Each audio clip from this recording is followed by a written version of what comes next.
Mga kaprobinsya, tuloy yung trabaho namin dito. Si Palo, tuloy siya sa paghakot ng napier.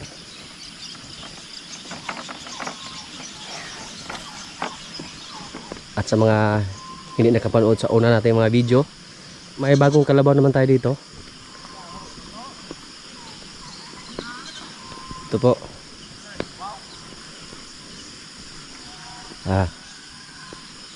Sanayin natin sanay masimasin para pwede natin siyang masakyan.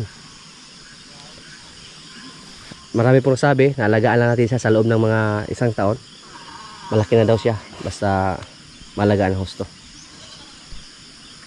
Hindi katulad sa mga native na kalabaw ba, yung mga maliliit ang lahi. Pag tinan po natin, malaki yung mga paa niya. Yan. Tapos, yung iba, yung palatandaan nila na magandang klase ito po. Yung bilibol ang tawag dito sa amin. Basta may mga ganito. Tapos meron din dito sa kabila. Dito, atbang baga atbang. Pati dito. Yan po ang kadalasang hihanap sa mga karaan bitaw na nag-alaga ng kalabaw. Yung mga karaan or mga naniniwala sa mga ganyan, hindi yan basta-basta bibili ng kalabaw pag hindi nila makita to. Yung may mga ganito, bilibol ang tawag sa amin. Pag meron dito, kailangan na meron din dito sa kabila. Yan o. Nabalik ang iko, bro. Ha?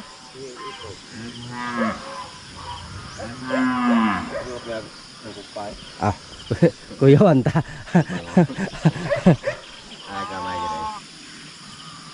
Ito dito, marang maglanglakay. Pero Harap po ito. Harap po gumawa ko ba? di man kita kapat po anik 30 ka penjod.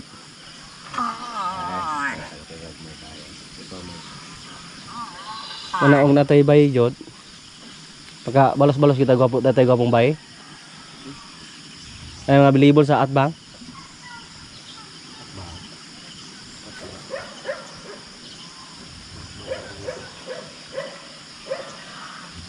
Kahapon binigyan namin siya ng napier, hindi siya kumain. Wala man itagag napier god, ipa kung ano man eh. Kaon man ato. Gilawig yung napiran. Naghanap siya ng kasama kasi yung mga kasama niya nagtatrabaho, naghila ng karosa. Kaya umiyak siya.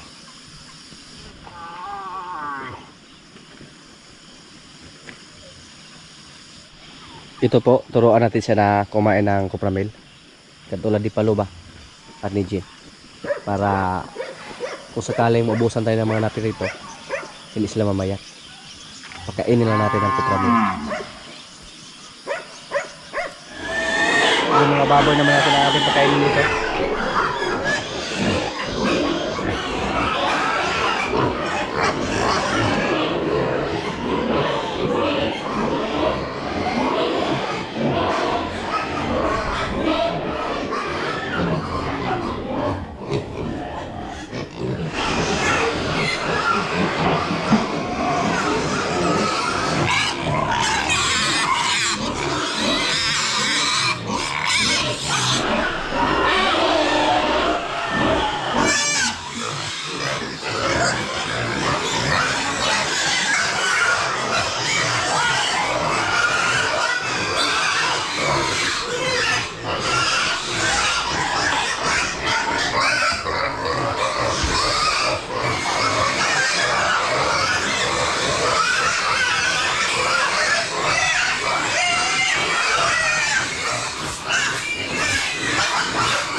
Tingnan niyo po yung pinakamaliit mga kaprobinsya, oh. Gwapo na kay Sir Lawas. Yan.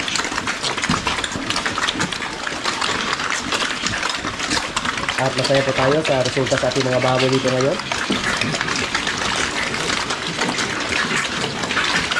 Nakakaaliw tingnan. Lalo na pag ikaw ay mahilig sa baboy.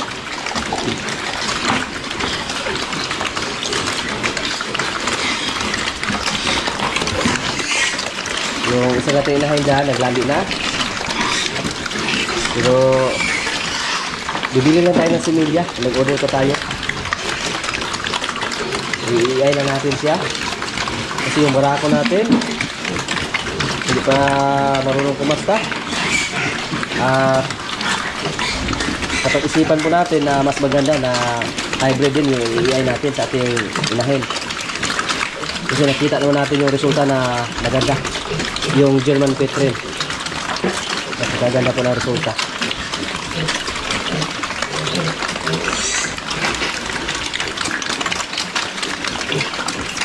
Pati yung magpapakain kami dito, napakaingay po. Basta hindi pa namin sila mabigyan ng pagkain.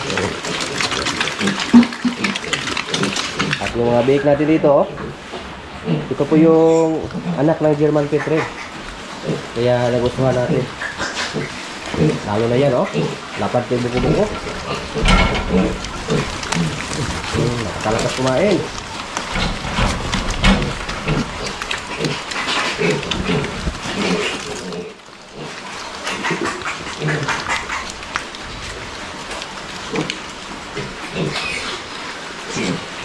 At dito rin, German Petrel nili yung tatay dito.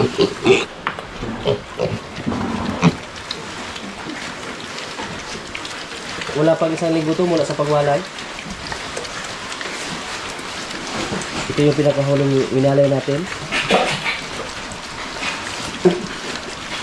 Yan. At dito, ito yung natural lang na natin na baboy. Mukhang kulang yung pagkain natin. Yaman eh.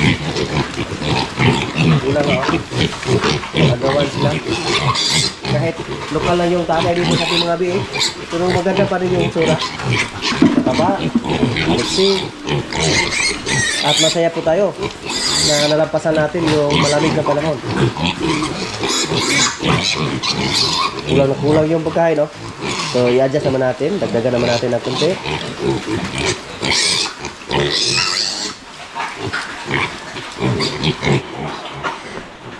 Ito po yung baboy natin na naglandi. Ito. Pero 3 araw pa yan yung paglalandi niya. Hindi pa tayo malipasan. Subukan ko sana nakuhaan ng similya si Natso, pero hindi natin nakuhaan kahapon. Kaya napapasyahan natin na bibili lang tayo ng similya doon sa Bacolod. At ito yung kapatid niya. At ito, hindi pa naglandi. Naunahan siya sa isa nating inahin na hybrid. Pero yung isa mga kaprobinsya, sa loob ng isang buwan na paghihintay natin, nakastahan na siya. Pero matagal siya naglandi. Kasi yung ibang baboy, 3 araw pa lang mula sa pagwalay ng kanilang mga biik, naglandi agad. Pero at least, kahit isang buwan yung paghihintay natin, masaya pa rin tayo. Kasi hindi natin siya naibinta. Sakaling hindi siya naglandi, napakasayang niya. Kasi wala tayong ibang choice kung di ibinta natin. Patabain. Pero ngayon, maghintay tayo ng 21 days. Kung hindi siya maglandi ulit, so ibig sabihin, siya ay buntis. Dito po, busog na yung isa. At yung ating pinakamaliit, kahit hindi man siya makahabol, pero maganda naman yung resulta sa kanyang katawan. dalawa lang yung maliit dito mga kaprobinsya. Yung isa lang na naapakan at yung isa na nagkasakit dati. Yung nagkasakit dati, siya yung kailangan ng purga. Kasi kulot-kulot yung balahibo niya. Hindi siya sinaw ba, hindi makintab. Paliguan natin sila mga kaprobinsya. Maganda sana pag paliguan muna bago pakainin. Pero mahirap.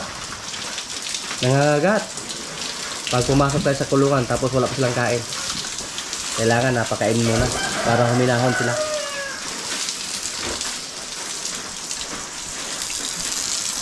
Kahit medyo maambon dito sa amin, pero mas maganda na paliguan sila kasi mainit yung baboy. Lalo na marami sila dito sa isang kulungan. Maliit lang yung kulungan natin, 10 by 10 lang. Tapos 12 yung nakalagay. Kailangan natin sila na basain yung katawan nila.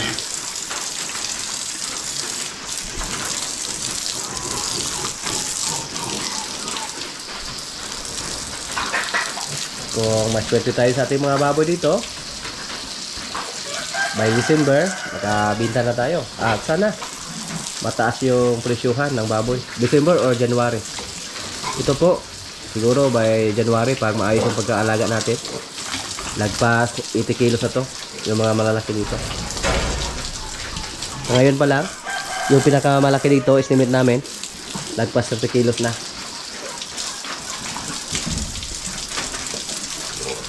Yung pinakamaliit mga kaprobinsya, dati po, hindi natin yan sinama sa bilang. Kasi nakala natin na hindi ito makasurvive, oh. Yan. Pero ngayon, pag tingnan natin, sigurado tayo na makasurvive yan. Mataba na. Hindi magtagal dito, may mga komprador na umaaligid dito sa ating mga baboy.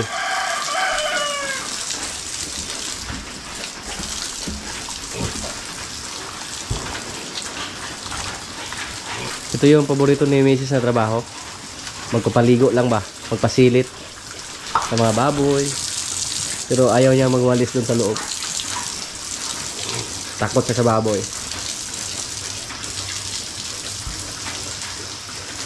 Malinis na yung katawan nila, oh.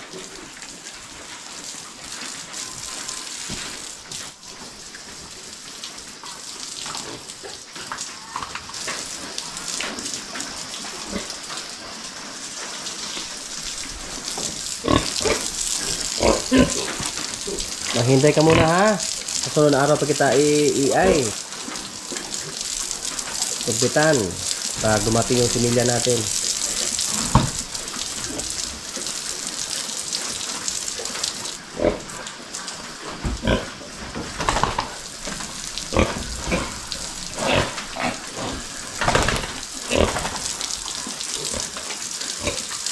Mamayat yung mga inahin natin mga kaprobinsya.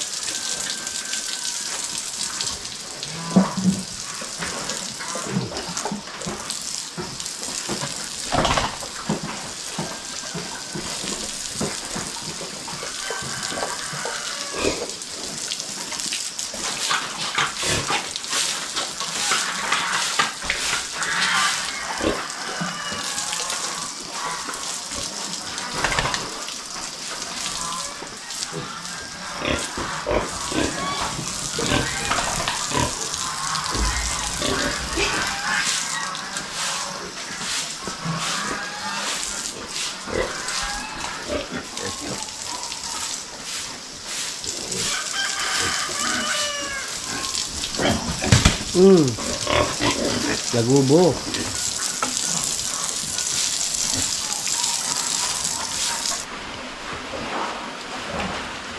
Walang mga balahibo yung pan natin. Yung mga beak natin.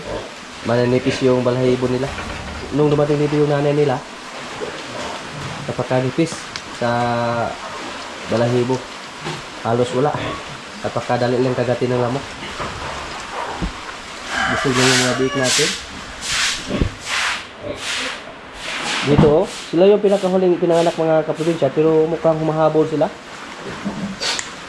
Mabilis lang lumaki.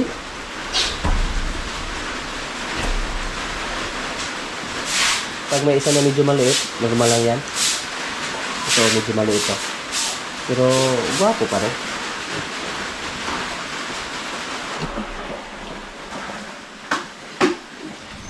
Yung ating mga isda naman dito ang ating pagkainin. Uy! May nangain ng tilapia. Yung tulabong. May ibon na kumain. Yan po ang isa sa mga salot dito sa ating mga tilapia. Yung tinatawag na migratory bird. Yung kulay puti. Andyan natin sa makikita sa mga panisdaan, sa mga punong ba. Pero dumayo na dito sa bundok. Yung mga ibon na yan. Dati po, ando lang natin yan makikita sa mga baybayin.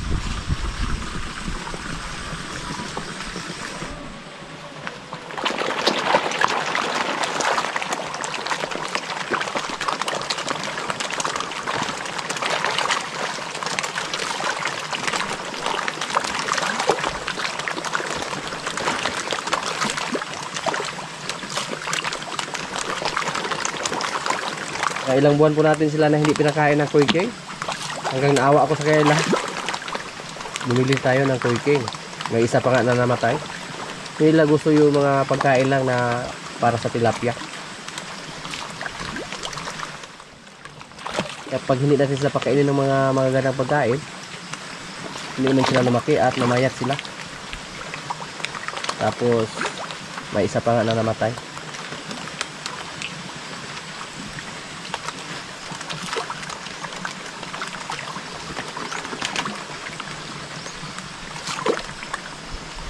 Tinanggalan ko sana sila ng budget.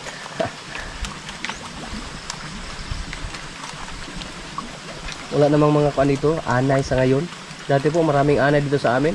Nung kinuha namin, pinakain sa ating mga alagang tilapia, mga isda. Ngayon wala na kami nakita ng mga anay dun sa mga tubuhan. Yun po sana ang napakagandang pagkain para sa mga isda, live food.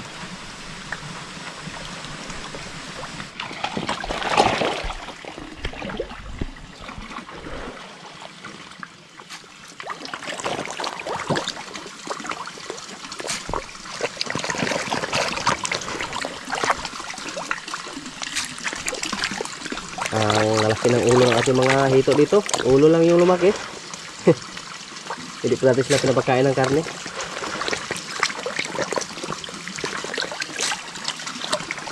Yung maganda ipakain sana ng mga hito, mga kaprobinsya, yung mga karne, yung mga patay na manok. Yun po ang paborito nila. Malakas lang kumain ng ganyan.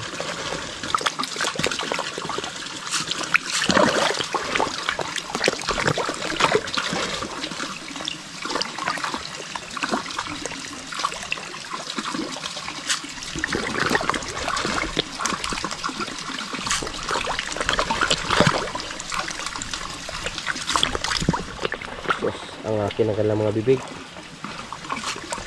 Bakit ko kayo. Napakadali na naubos sa kwan, oh. Yung na ibigay natin. Marabag, isarap ra.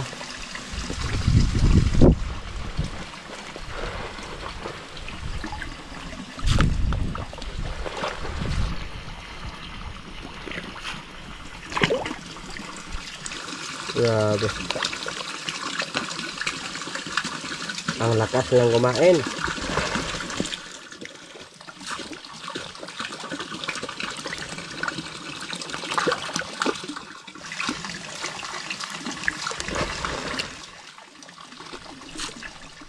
Delikado pag i-handfeed natin.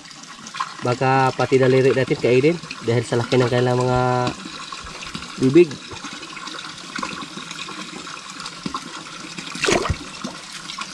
Takot sila, takot. Takot silang handfeed. Yung mga tilapia naman dito mga kaprobinsya, pang ulam na namin to kapag wala kaming ulam.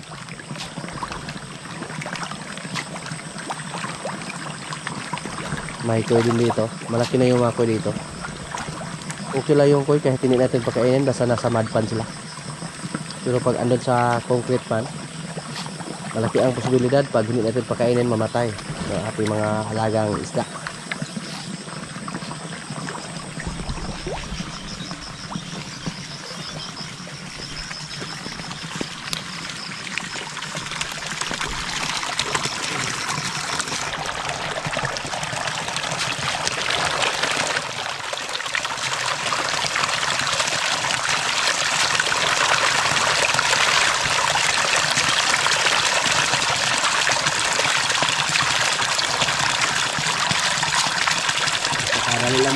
mga fish, oh.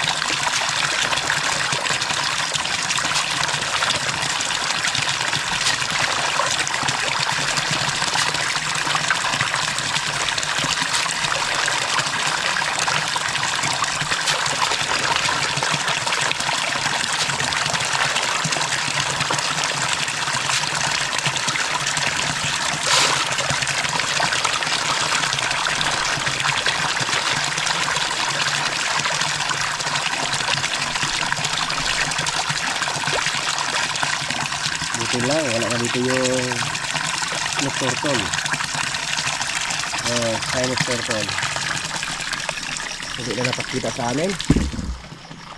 Lumayas na siguro.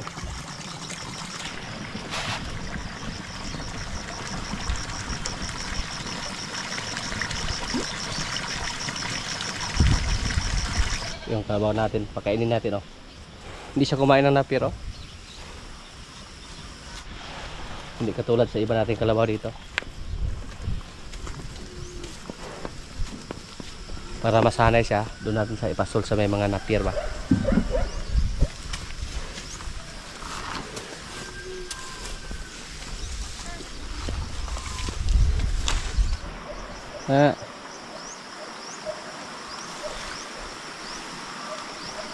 Damo lang yung kinain, oh.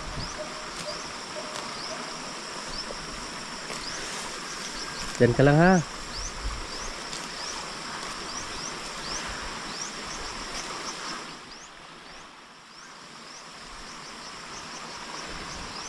Pero hindi pa siya marunong magdala sa kanyang tali na nakakabit sa ilog. Asa man kang? Ato. Maraming pagkain dyan.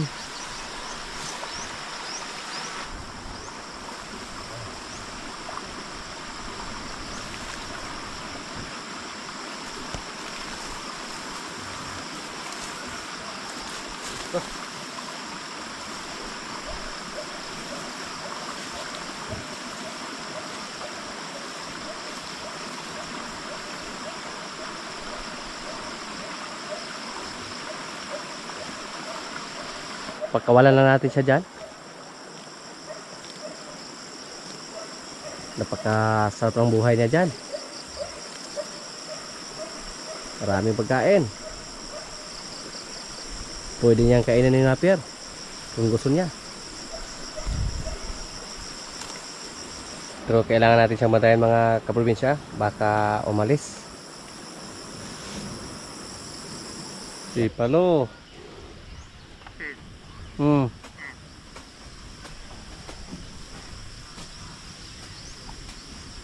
Si Jin, mga kaprobinsya, siya po yung inaabangan namin dito ng husto. Gusto namin makita kung anong hitsura sa kanyang anak. Kasi pag manganak siya this coming December, hinala po namin na si Palo yung tatay. Baka jackpotan siya ni Palo ba. Kung maging kulay itim lang yung anak ni Jin, napakaswerte namin. Kasi magandang klase yan. Basta magmana ni Palo, kung sakaling si Palo yung tatay o yung nakakasa sa kanya.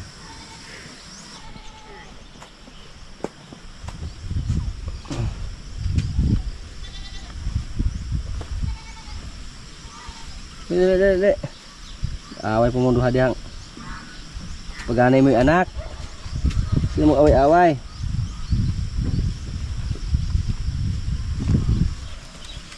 Wah.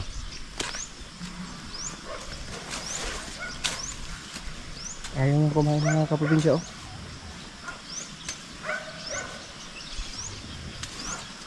Sakit siguro yung tiyan niya.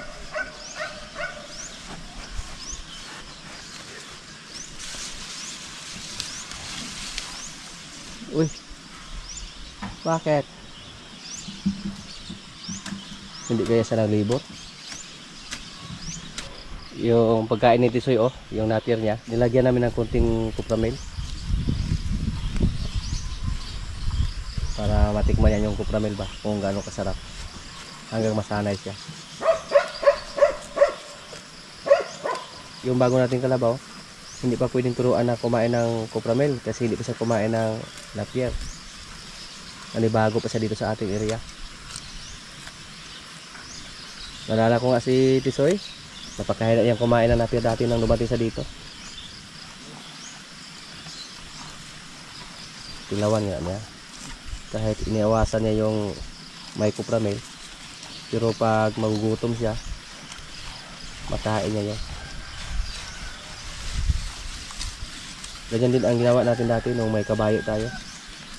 Yung kabayo natin dati, hindi kumain ng kupramel at saka feeds. Pero hinalo natin yung feeds sa kumpay, sa napier hanggang nasanay siya sa amoy.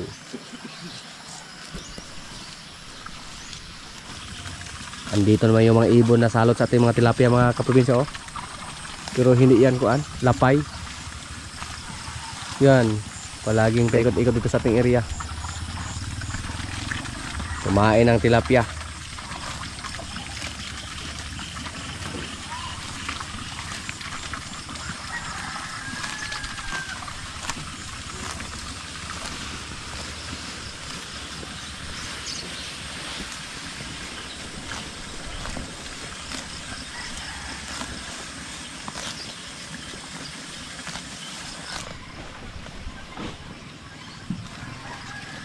Sanay na sanay tayo sa ganitong trabaho mga kaprobinsya.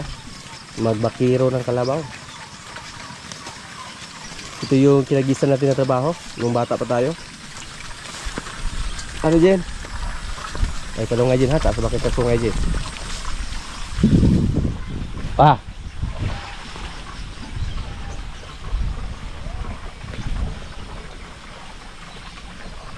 Dati po nung nilagay namin dito si Palo, nahulog si Palo sa ating pan. Maraming pagkain dito sa gilid ng ating pan. May mga baging na kutso-kutso.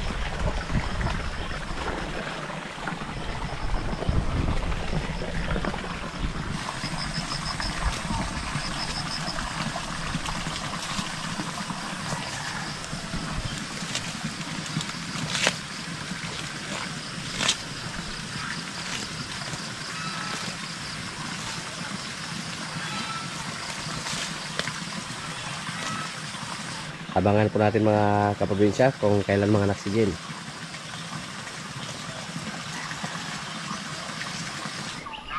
Yung baka natin na buntis oh. Yung bakang matapang.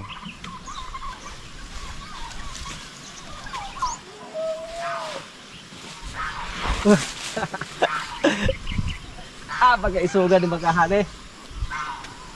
Kaisog magkaya ka? Ha.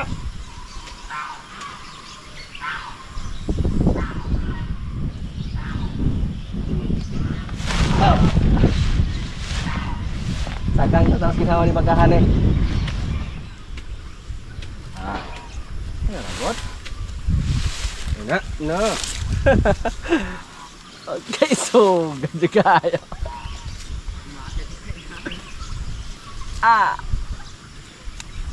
Paano na kaya pag may anak siya mga kaprobinsya? Hindi tayo makalapit sa kanya. Away John. Hindi mo makaha ka. Kung sa nagay dangatan mo. Nakakatakot yung baka natin.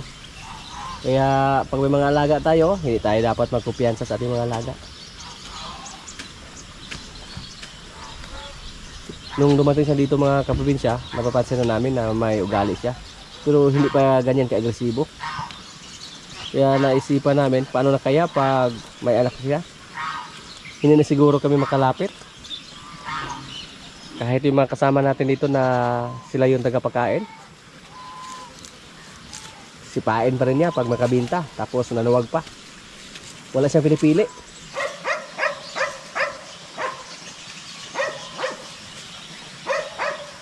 Mga kaprobinsya, kain na po. Ito yung pagkain namin oh. Pabo, may adobong kalabasa. May kanin. Lord, maraming salamat sa pagkain. So, kain na. Kuha lega Lord nga.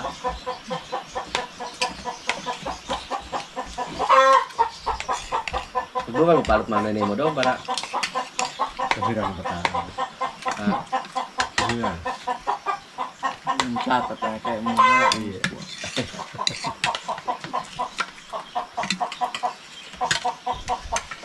Sige lang kapsul sa kong apel. Nga. Kasabot bita nga. Imo alot pareho sa kadudo. Kabridig. Di. Kaya ko niyo pakita ko sa itsura ni mga to. Kaya mapugong mo dito ako ato. Na, wait ko. Sa picture dahil.